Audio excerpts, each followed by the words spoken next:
Alright, so my video I posted yesterday about joining the military, Army specifically, obviously, at 33, it actually did it got a way better response than I thought it was gonna get. You know what I'm saying? And that's pretty dope.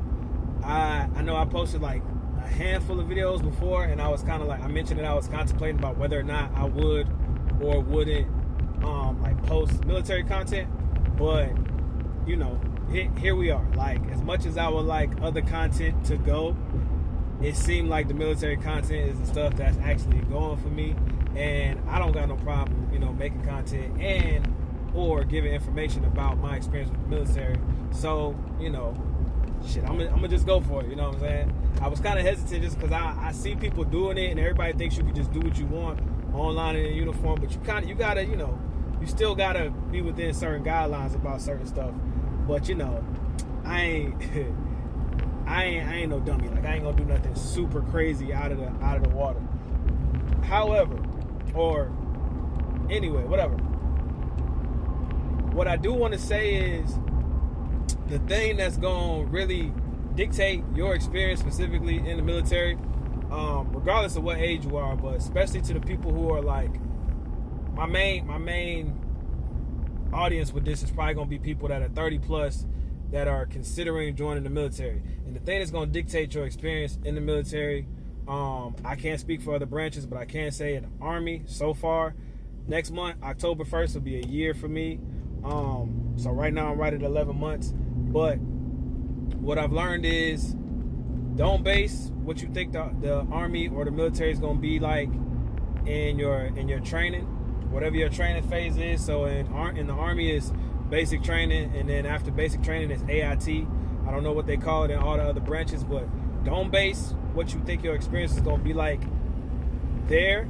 Wait till you get to what they call the big Army or the big military, and then you got to kind of reset and start to base it off of your experiences there. But what I do know is the MOS you pick, which is your job, where that's probably the only thing that's up to you to pick. That's at your discretion based off your ASVAB score. After that, it's your duty station, which is not up to you. And once you get your duty station, then it's your unit that you're attached to, which again is not up to you. And then the next level would probably be the leadership that is running your unit, your command or whatever, you know. Those things essentially dictate what your experience is going to be like. So for instance, don't just take one person's feedback, or like follow one person online, or even if it's somebody you know in real life, and be like, oh, this is all the information I need. Nah, you need to hear the good, the bad, everything in between. I definitely ain't trying to paint a picture like everything I'm doing is just sweet. It's a lot of stuff I don't want to do, but you should already know that comes with anything in life, specifically this military stuff. But I can say, right, with all the things I mentioned, basic training was at Fort Jackson, wasn't that bad. AIT was at Fort Sill, wasn't that bad. I actually ended up getting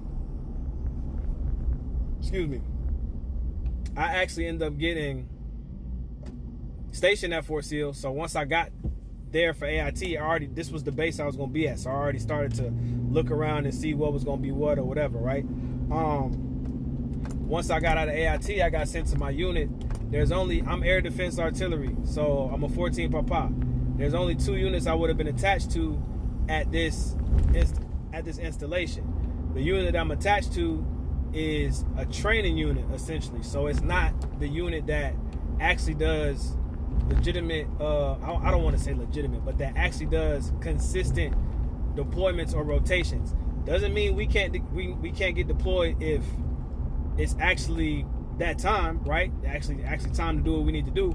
But for the sake of training and things like that, we don't do long or extended rotations at my unit. So what that means is we do training rotations, which I haven't done one yet, but we do training rotations in the States, and it's usually not that long, not much longer than a month.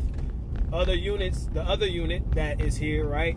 They can get sent wherever is needed overseas, but it could be a legitimate deployment in the sense of like 6, 9, 12 months, whatever the time frame is. So with that being said, I do kind of got it good. Like I'm in a training unit, I do my job, I go home, I wake up, do it all over again. Right now it's pretty much Monday through Friday, unless I have QC or staff duty that might fall on a weekend, and that's really it. You know what I'm saying? Then when we do have our field days, when we have, you know, gunnery days, when we have our training rotations or whatever, it's we go do them, and then we come back and it's back to just your everyday working or whatever.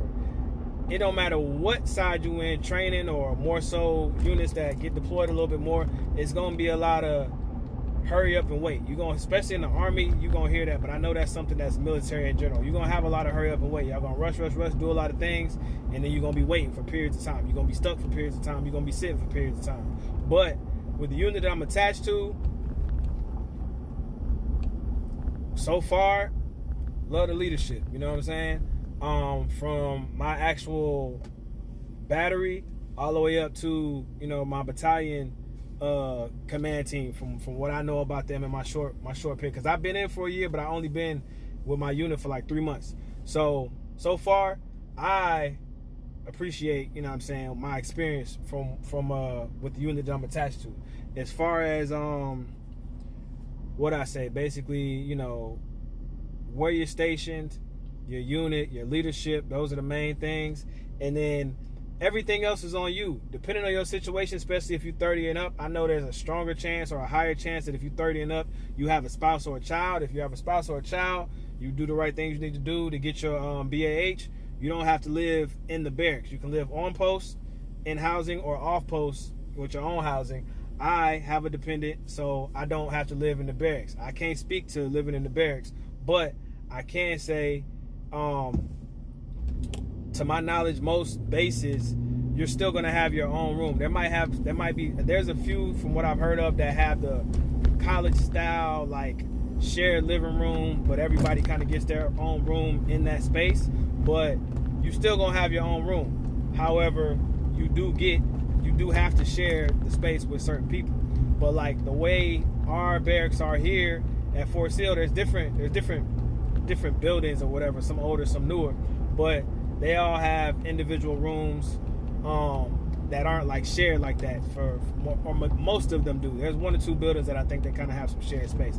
Nonetheless, you will have your own room. You're not gonna be in a barrack setting where it's like 4 people in 1 bedroom, kind of like AIT is, right? Or like how basic training is.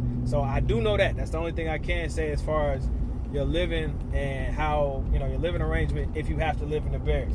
But other than that, everything else that you're going to experience in your military career, it's pretty much up to you. Like you know, it's not much different than another job. Outside of the worst, which we know what the worst is, right? Outside of that, you got higher ups, you got people you got to report to. They give you a task, they give you a job, it's things you got to do. Sometimes the hours might vary. You know, obviously, you know, the weather conditions, depending on what state or what base you in or whatever, if you overseas or if you in the States.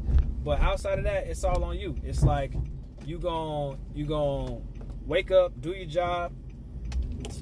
If you wanna, you obviously got to do PT every day. But if you want to work out outside of that, that's on you. If you want to get better, if you want to have a social life outside of the Army, that's on you if you want to do that. Like everything else is really on you. So when you hear people get a feedback about the military, just make sure you keep that in mind, that some people didn't do nothing with their off time. They didn't like the state that they was in or the station they was based at, or they had bad experiences with their command team or with their higher ups. So that might be why they're giving you a bad experience. So far, I don't really got no complaints. That ain't saying that might not change, but so far, so good. So y'all always keep that in mind, especially my 30 and ups, because you know we grown, we already got life experience, so you know how life go.